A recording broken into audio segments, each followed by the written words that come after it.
नमस्कार मित्रांनो.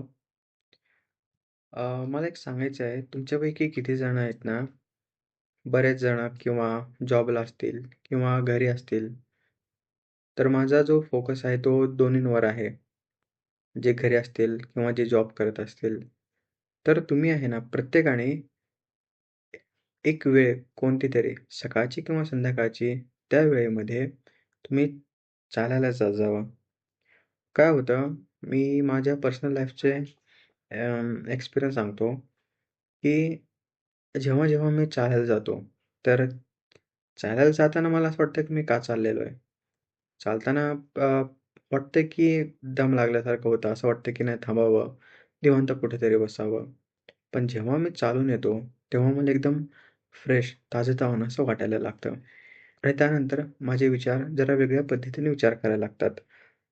म्हणजे असं की तुम्ही चालला नाहीत. तुम्ही घरी बसलायत किंवा तुम्ही स्क्रोल करतायत. तुमचे विचार असे थांबल्यागत होतात.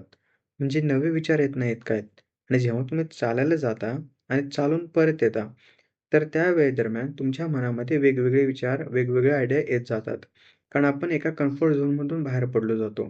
त्यामुळं प्रत्येक दिवशी आहे ना तुम्ही का होईना 5 मिनिट, 10 मिनिटं, 30 मिनिटं, 40 मिनिटं असं तुम्ही चालायला लागा. म्हणजे तुम्हाला तुमच्या जीवनामध्ये क्लॅरिटी मिळून जाईल. आणि हे खरं आहे. तुम्ही वाचू शकता.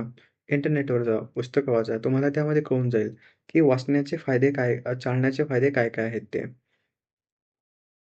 आणि आधीच्या काळी बघा, जेव्हा आपल्याकडे जास्त लोकांकडे टू व्हीलर नव्हत्या किंवा फोर व्हीलर नव्हत्या. तर ते लोकं चालायला जायचे.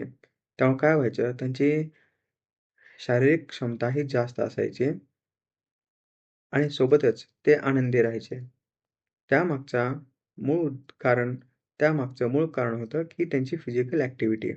ते जेवढं चालतील, जेवढं कष्ट करतील, हातापायांचे जेवढं त्यांची हालचाल करतील, तेवढं त्यांचे शरीर निरोगी राहील, मन सशक्त राहील आणि स्वच्छ राहील.